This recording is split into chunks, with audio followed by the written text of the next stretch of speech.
Hello guys, I'm back. Sorry, it's been a minute. Okay, stuck in the car again. Yay me. There's a huge storm coming. I wonder if I could show you guys without messing this up. Hold on. I don't know if you guys can see it, but there's like a huge storm coming through the valley. And they say we might have snow. It's already snowing towards Lancaster, Palmdale, and all that. So, woohoo! Okay, so if you've watched my previous video, then you know what we're going to talk about today, and it's another day of my experiences. So today I'm gonna go ahead and talk about my ayahuasca experience for retreat number 2. I know that's like a fan favorite of people because it can sound very scary, but very like intriguing, and they say that you can see dragons and spirits and go in and see a lot of stuff. So I hope I'm ready to bore you because that's not my experience at all. So keep in mind, during this retreat, I rode my motorcycle from Canoga Park, the valley, San Fernando Valley, to up by San Jose. I was about an hour away from San Francisco, so not exactly where I rode it. And let me just say, I didn't realize I was going to have to stop so many times, and every time I got back on, I didn't realize it was going to be so hard to get back on the motorcycle. It is a Harley Davidson. I have a Harley Davidson 1200 Sportster, but it is still like not as relaxing as you would want it to be. And I remember I had a what do you call those things? A pouch in the front and a fanny pack in the front and a fanny pack in the back.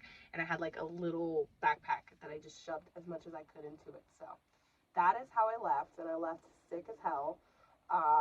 You know, I was very sick from the strokes and the aftermath.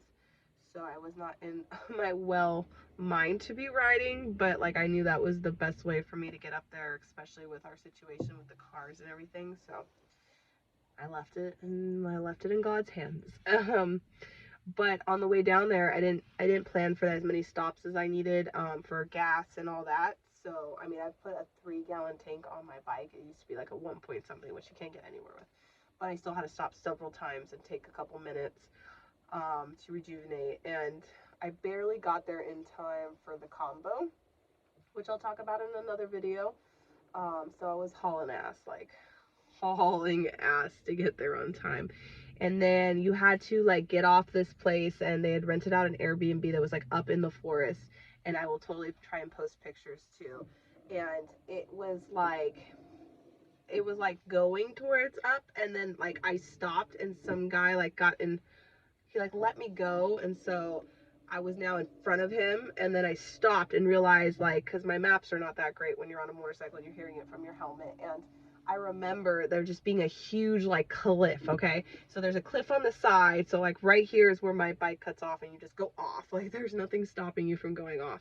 And then this guy, I stopped because I didn't realize where the address was, and I was like, oh crap, I didn't turn fast enough, and it's like straight uphill. And if you know riding a motorcycle, it's not easy. You have to stay in first gear, and you really have to like stay strong when going up a mountain, because first gear is going to give you the most, like, I want to say torque, I might be saying the word wrong, the most power to get up that hill.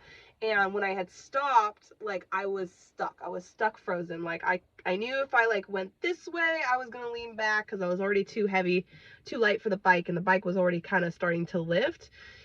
And like I kind of like gently like went like this to the guy to like go around, and once he left, I was just like, oh my god, like I'm either gonna go this way and off the mountain, or the bike's gonna go backwards and it's gonna land on me. But somehow I just said a quick prayer to God, like, let's do this, let's go. And I left, I took off the gas, and it just started going, and then it just like, it somehow I made it through that curve and up, and then it gets fun over there, because then on the side of this little mountain you're driving up, there's like no one way.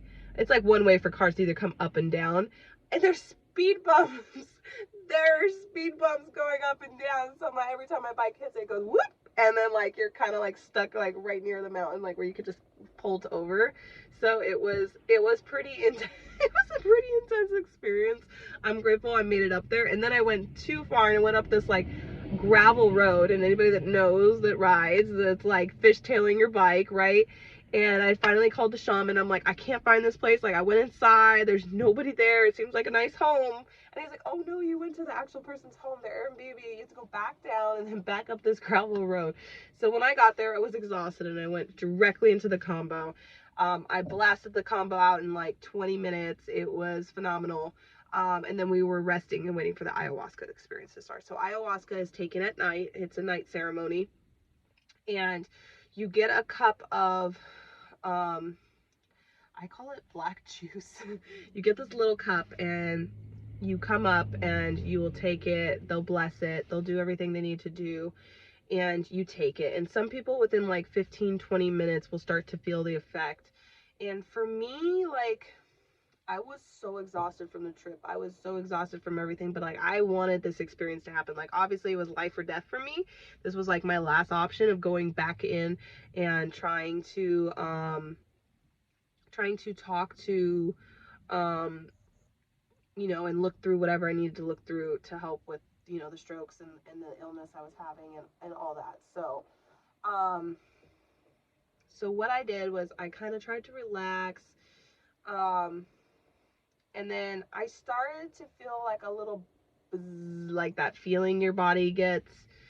And it's been a little bit of time now, but I remember they said they were going to call for like another cup in like an hour or so. And then the shaman was like deep in his medicine, because they take the medicine with you so that they can be in, with you, like one with you. He said he was being guided to what the the ayahuasca was telling him to do for the rest of the week. And so I didn't really want to bother him, but when I went over, it was like, I talked to him a little bit, and then I asked one of the female leads if I could get some more. And I felt uncomfortable asking because, like, I know that he blesses it a certain way, and everybody was really shaky, and something about her pouring it and it being a little shaky, and I felt so bad, but I was like, I feel like it's not blessed. And I kind of wanted him to do it, and she's like, well, I'm blessing it as I'm pouring it, and I was just being stubborn. I was being stubborn as hell. I don't know why, but I'm sure she probably took it the wrong way. But hey, I am who I am. And I don't know, I started to get like very tired. A lot of people were throwing up and having the experience because most people will purge on ayahuasca. I know I did the first time hard. And I took a sip of that next cup, and something just kind of told me to, like, you don't need to go any further. Like, and like my mind just told me, like, if I was done with the ceremony, because they said if you were done with the ceremony, you can go, and we're not going to tell you when the ceremony's over. You will know when your ceremony's over, and you can go into the rooms. You can go get some rest for tomorrow, because tomorrow's a busy day. And they kind of let you guide yourself to what you need. So I kind of got upset about the whole pouring thing and him not being available. And so I decided to just call it a night. Like, I don't know, I was frustrated at that point, and I just started grabbing my stuff to go in. And I think she came looking for me, and at that point I had went into the porta potty bathrooms. They had like 2 indoor in-house porta potties, so they kind of smelled kind of rough, and being on medicine, it didn't smell that great. So I like instantly felt the need to purge finally, because I was like, the medicine must not be working. I don't have to purge. Like, I'm not feeling anything. Nothing's really happening. Nothing's really talking to me. I know I had a first rough ayahuasca like ceremony as well. Like, I didn't really go too far deep. Nothing really like stood out and made sense to me, but I did have a deeper experience than I did the second time. And then it wasn't until I came out and she came looking for me, and she's like, are you sure you don't want to join us for the experience? I was like, no, I think I kind of just want to shower. I haven't showered all day. Like, I just want to like kind of get to bed and get ready for tomorrow, because I know tomorrow, like, I've learned from the first time, like, Niño Santos, our inner child, is nothing to play with. Like, it's gonna be a long day.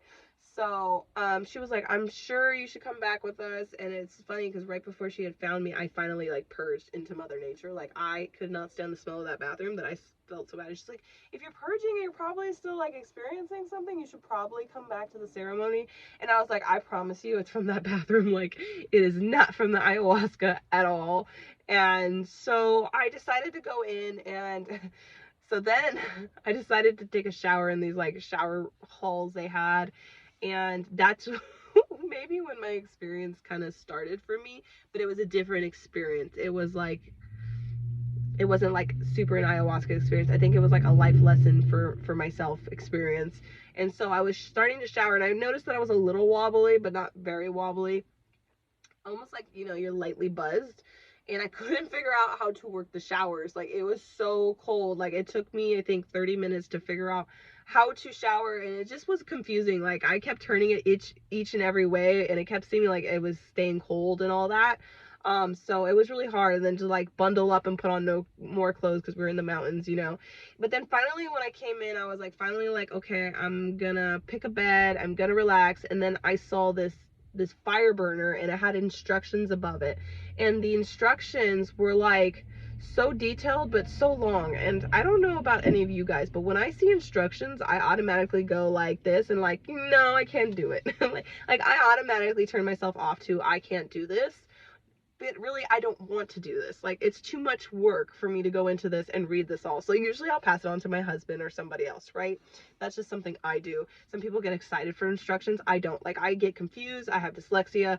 I start to do things backwards. I'm literally looking at a Lego plan to build it, and it's literally saying, put this one here, and I'm trying to put something else there, and it's just not making sense to me. Something doesn't, like, eye up. I'm like secretly seeing the next line and not the line that I need to be on and stuff like that. So I must have read the instructions like 6 times, and it was like, do not do this from here, do not overdo this, do not close door if you do this or you will cause a fire in the yurt, like, do this, get wood from here. And then like looking around, I'm like, okay, like I think I can do this. Like, I think I need to learn how to build myself a fire. It's cold in here. Like, I can do it outside, no problem. But in here, and it has specific instructions, like, I don't want to fuck this up. Like, I don't want to have people come in and the whole yurt be, like, burned down because of me. Because I left the ceremony early because I was upset that it wasn't working right for me, right? So I start trying to build this fire, and then I realize that I don't have a lighter. And I don't have a match or anything. So I go to the kitchen, I'm looking endlessly, I can't find anything. And then finally I realized that that they, you know, they had a stove in the kitchen. So I took like a little piece of paper and I ran it over to the room. And by the time I got back to the yurt, which like the kitchen and the yurt were like this far away, there was like it was like from a car door to a car door, and it kept like going out. So then I would go back and I'm like, okay, let me try something a little stronger, but I couldn't find like a little piece of wood. So then like I wrapped the paper, and I'm like, how hard can it be to light a fire, man, without a match or, you know, or a lighter? And so then I took the second piece, and it was starting like baking. And then by the time I got there, I just threw it into the fire, and then it kind of started, and I had to like, you know, blow on it. And then I had to keep rereading the instructions. Like, let me tell you, I reread the instructions, kid you not, like 25 times. Cause I'm like, okay, it says if you close the door, you can't close the door until it's built or until it's already like smoking. And you can only put so many pieces of wood, otherwise it will overburn. And it can cause a fire and the stem to come out, and you have to move it this many times. And if you're going to keep it overnight, this is what you have to do. And so it was just a long process of sitting with myself patiently and going, in your own time, you will be able to start this fire. By like the end of the night, your goal is to start this fire, and people will come in and they'll be nice and warm, including yourself. Like that's your goal, is to build a fire. Your results and your like little cookie at the end is going to be your warm for the whole night. And so eventually I got it all lit, and I was just like damn proud of myself. Like ayahuasca was like you just need to learn to do things yourself. You need to have confidence in yourself. And like, it wasn't like they were speaking to me or I was like super messed up, but like these are things that I realized afterwards through integration. Like those are things I needed to learn how to do. Like I always come back and tell myself, I'll give you 2 examples right now. Okay, I did my own insurance for my building, for my new salon, right? And I must have filled out the paperwork so many times because I looked into it for when I had my little suite, and I was like, no, I'm not paying this for that. I don't have any clients that are trying to sue me. I don't believe that things are going to go wrong in my building. And then when I got into the newer location, because of the things I was going to be doing, like spa services and stuff, and I was like, no, it's time to man up, Gingy, and like literally get yourself insurance and like be a big girl, put your big girl pants on, get insurance. So I did. I filled out everything. I told them the square footage. I told them the new address, and they asked me for the old address. For some reason, they kept asking about old location, and I think because it was attached to when I tried to fill it out, like to see the pricing on my old place. So I think that's what kept coming up. But of course, I didn't understand that. I just kept filling out the paperwork, and then it said, congratulations, you have insurance. So that was back in October. And come February, right? January, February, I had a flood. And so with the flood, it said that things were covered if it wasn't my fault. So I actually called insurance, and they were like, oh yeah, we'll replace this, we'll replace that, but let me look up your claim number. And when they looked up my claim number, they said there was no claim to that address. Like everything matches that address besides the actual physical address was showing 6749, my old place, instead of the 10124 Topanga County. And I was like, wait, you guys were supposed to call me afterwards to verify, which you never did. You just sent me a message going, everything's been verified. So nobody went through with that to make sure I had insurance. Everything matches that address except the physical address. And so today I got a notice saying we're not gonna cover anything because there was no physical address to your new address, which I think is complete and utter bullshit. Like, I'm pissed. Like, I paid like $2,000 something in insurance, and I paid up front for like the whole year.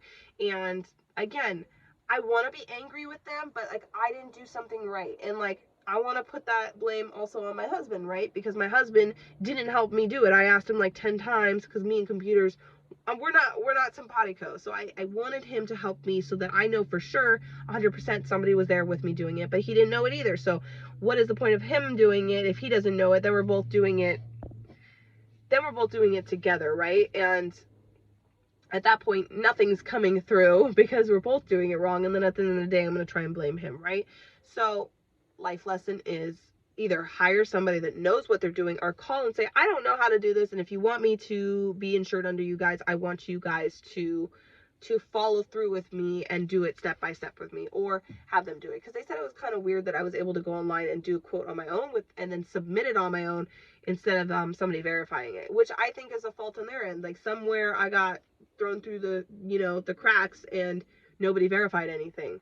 Because if they would have verified it, they would have seen that was my old address. They would have seen that on my business page that it doesn't show that address anymore. So somebody could have made that correction months ago. I could have made that correction months ago, but once I had the insurance, I didn't even open it up. I was just like, woohoo, I have a commercial insurance. And that was that. When I need it, it's there. I have it covered. Like, I know I'm covered. So ayahuasca, I think, was showing me a life lesson, like, in its true self, without having to be messed up or anything. Like, you need to start taking responsibility. If you want things done, you're gonna have to do them yourself. Because I do a lot of things myself. Like, there is sometimes where I want to depend on another person. I want somebody to do something for me because I've been doing everything myself since I was 18 for myself. And yes, I will go to people for guidance and help, and usually it doesn't go out the right way because it's just conflict and attachment, and like they get to use something from holding that help. And so it's very rare for me to like just ask for help, but I also really needed help. This is like a whole new journey for me that I wasn't ready for, like a business, like a huge one. Like, and everybody told me, like, it's gonna be so hard, you're gonna have to pay for everything yourself, this and that, da da da da da da. And I was like, yeah, like, I got this. I should have done more research, but I've learned, like, this next step, I'm already moving out of my new salon thanks to the landlord, because we realized that the lease is not beneficial to me, which they think at the moment that it's still beneficial to me because they marked something that was incorrect to them. It puts the responsibility on me, and they don't realize that, and I know it's going to come back and bite me in the ass. So I wanted to get out of there, number one, because of that, because I don't want to take responsibility for their outside, their roof, their all that. I mean, I've already fixed the AC for them and done so much for them. So at this point, I'm just asking for some rent back, and like, you get this beautiful place that I've upgraded from like shit, and I gain a huge loss. I gain nothing out of this but experience. And I think that's important. I now experience being a business owner completely from one whole new place, and where you do everything, the internet, the power, the electricity, the water, everything is your responsibility from wall to wall. And it was a great learning lesson. And on Sunday, we're going to celebrate that. We're going to call it a celebration of elevation. So during that ayahuasca ceremony, I try to keep it really true to my heart, because I try to remember, like, you make things harder than they have to be. You say you can't, you will not be able to. But the really thing is, you don't want to. So change my mindset to, I just don't want to do this right now. I have to be ready to do this. And that's not that hard. Like, nothing is as hard as we make it. Like, some people, there's a meme, like, some people are born with that mentality, fuck it, I can do it. And then they do it. But, like, how many mistakes do they make in between? We don't record all that on Instagram, YouTube, Facebook. We only put the freaking things that we succeeded in, the things that we've done, all the good, right? We never really post the bad. I like to post my journey through the whole way.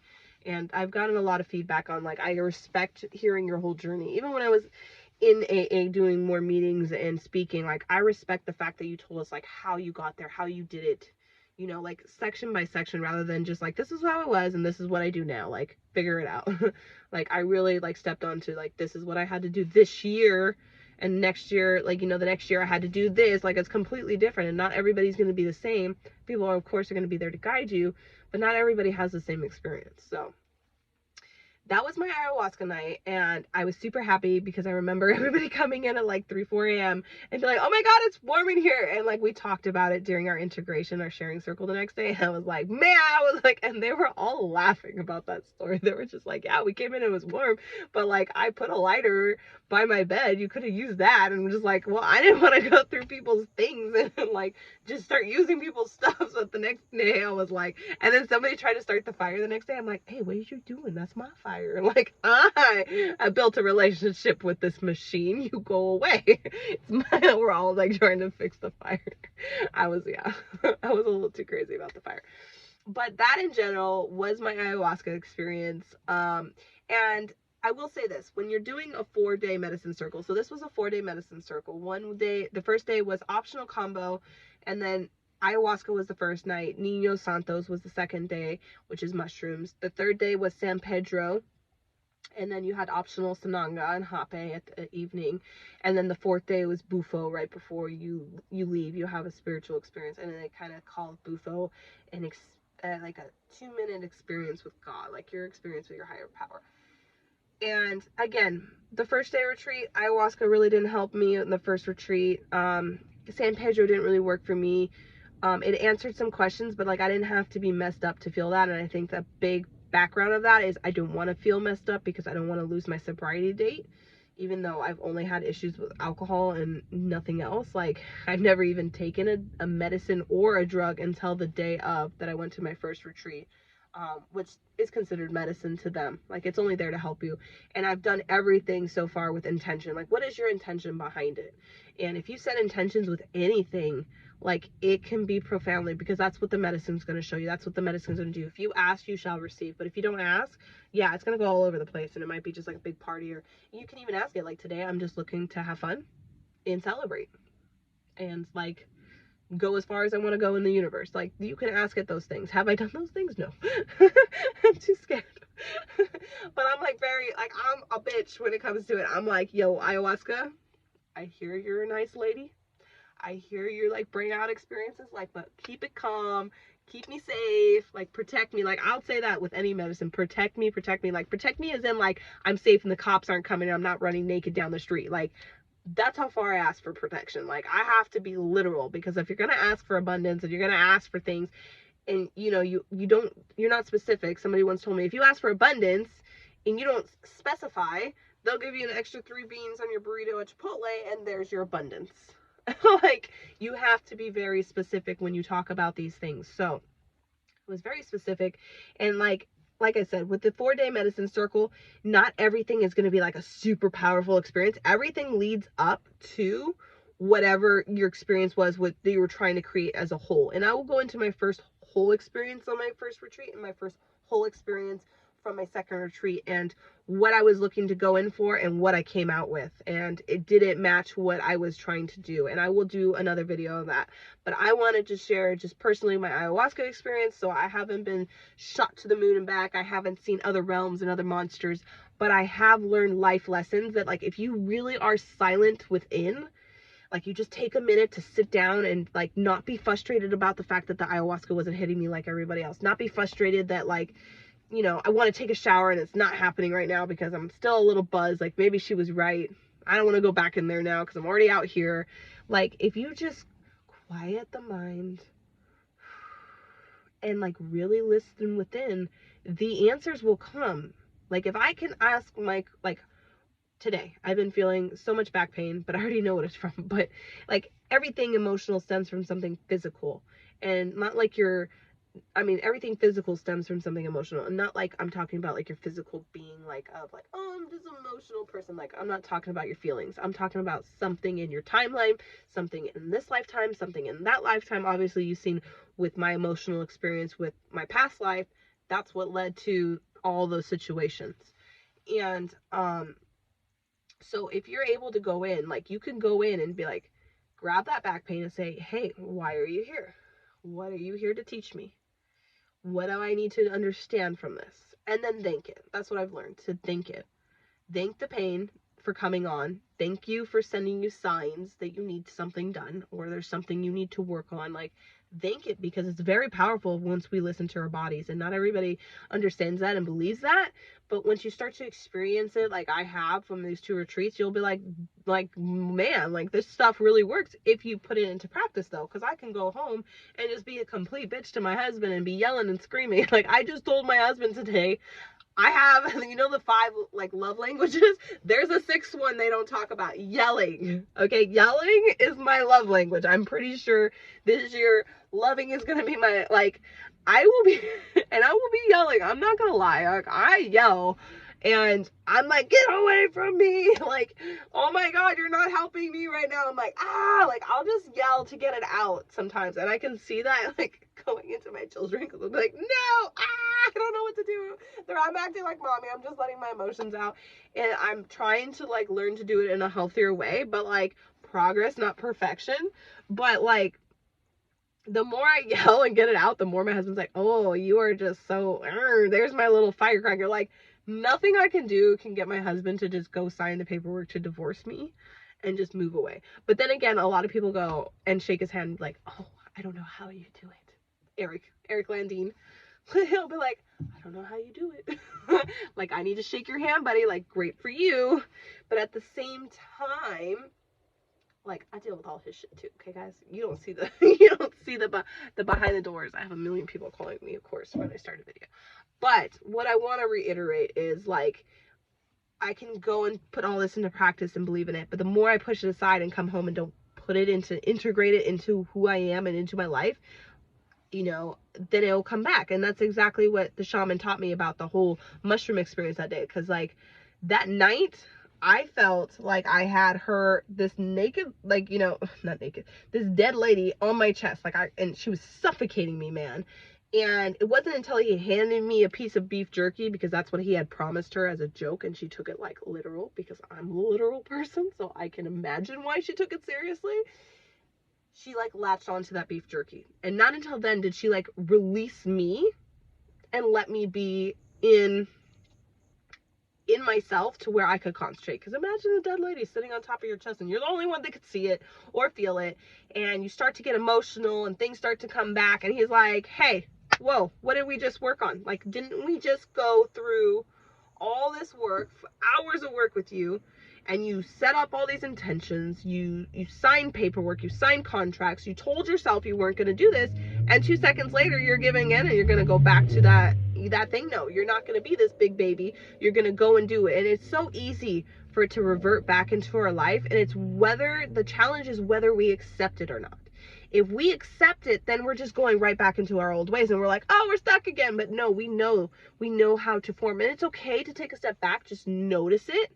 Notice when it comes, notice when it's happening, and then slowly move forward. And so as I'm making this video, I'm integrating, because I'm talking about the whole ayahuasca experience that can be, like, so far gone in my mind. It was back in freaking July of last year, and it's already almost March. It's almost been a year, right? So I can easily say, like, put the blame on other people, but, like, it's trying to form me, like, that, them not covering my insurance for the flood, like, that's just trying to show me, this is what you got to do better next time. Because I was asking myself all week, like, okay, I'm super sad that I'm leaving, and it's okay to be sad, but like I'm super excited because like I did all this. Like my emotions are everywhere, but the biggest thing was like, what did I take with me to learn about this experience that I'm gonna do differently next time when the time comes around. If I find the next place, like I'm definitely gonna hire somebody to go through the contract because they're gonna slip things in. And even, I mean, they didn't even know what they signed over. Like they don't even know that technically, if it rains, I'm supposed to be fixing the roof at this point. They don't know any of that. They were fixing the roof when it rained. They were fixing everything. So, lessons that I needed to learn that luckily didn't come at a super big cost. Yes, the insurance came at a big cost, but I'm fighting to get my money back because I kind of think it's unfair that they didn't review it correctly and they just submitted it through the panel. Because if they would have called me, I'd have been like, okay, this is the address. And they would have known clearly right then and there, like, oh, no, you didn't sign the correct forms, or you didn't do the correct forms. Like, let's fix it together. So, hopefully I get my money back for that. At least, if they're not going to cover my insurance. I've never used insurance. I don't really like going through insurance because you have to go through all this and they give you the lease. But I did find an insurance company that everybody, like, backs up, and it's a small business company.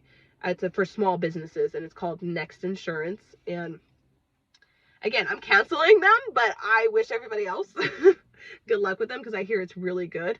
And it's very fair pricing. And when I did call the guy, he was like, oh, my goal is to get you as much money as I can. So start wrapping up this, stop wrapping up that. But he warned me, like, the address doesn't match. So we're going to have to fight for that because maybe I can go in and say something to them and like show them that, hey, like she went through a process, somehow it connected to her old process, so don't forget to keep that in mind. And I'm sure he did his best. So I would definitely say that customer service wise, that was once I filed a claim, like they were very like on top of it and very caring about giving us the money. Like they weren't trying to be like, nope, you better prove this every little cent. Like he was already telling me, get the value of this, get the value of that.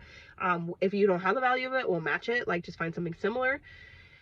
And so, yeah, I wasn't meant to get that refund. I was super excited because I'm like, hey, maybe I didn't lose all my money, but maybe I'll be honest, maybe I did need to lose all my money in this location to learn the value of the money that I put into the next one and how I put it. And so that's going to be a very big deal for me. But that sums up my ayahuasca experience / what I'm going through right now. But again, I think my ayahuasca experience, just from what I've learned, plays a big role because it pretty much told me that night something, myself, a female, something had told me like, go rest, go get your shit together, go rest and be prepared for tomorrow. And if you've listened to my mushroom experience with Nino Santos, then you're going to understand why I needed that rest, why I needed to be like the right headset. Because if I had stayed up for that full ceremony and then we had to wake up first thing in the morning and do the Nino Santos, I probably would have had the same experience because I would have been dead ass tired. My body was still recovering from the ride, and anybody that thinks it's not hard, and I'm not talking about no 80 miles per hour going through cars. I'm talking about like I had to make it on a deadline. Like they called me through my helmet. My husband called me through my helmet and was like, how much longer they need to know because they need to like clear out combo. And he's like, and I know that was like the number one thing you wanted to do because like that's where I thought I was going to find the most healing. Just to be honest and realistic, because combo, what it does is it goes through and it detoxes your body up to 8 years. So like through every cell of your body though. And you cannot leave the room until you purge. So I'm like, whatever's stuck inside me that's killing me medicine wise, because I'm like thinking like physical, right? I'm thinking physical stuff. All the physical stuff will come out and I'll be better. But again, I had to work on the emotional stuff and fix all that. So thank you for listening to this. I hope you find your ayahuasca ceremony much loved. I hope I guided you through the right things to see, accept, listen to, honor. It's nothing crazy, but it was my experience and I spoke my truth, and I thank you for holding safe space for that. And my next video will be basically, like I said, the sum up of why I went, what happened throughout the 4 days, not like intense experiences because we already went through those little days, and what was the outcome, like coming in with this thought and leaving with whatever happened and how it came together. And I'm super excited to go over that with you guys. So thank you for watching. If you have any questions, please put them down below. I would love it if you subscribe to my channel. I'm going to start putting more shorts about me and my family, getting more up there. I'm going to start doing my hot bay experiences. Since the last month or two, I've gone super serious with deep guided hot bay. Didn't know that was a thing. Now it's a thing. I made it a thing. It was something that a lot of people don't see very often. Usually when you do hape, it's like single served and you kind of go into it yourself. But I've been doing deep guided hapes. I can't wait to experience and show that with you guys. I have a bunch of circles coming up, and who knows, maybe the salon shutting down is another door opening for something that I was meant to do more of. And so I thank you with love and light. I appreciate you, and I just want to say, love yourself today. Embrace yourself today. Give yourself a hug for everything you got done today, whether that was rest, whether that was laziness, whether that was accomplishments, whether that was goals, whether that was loving another or loving yourself. Like, I honor all that, and I wish you safe space everywhere you go. Bye, guys.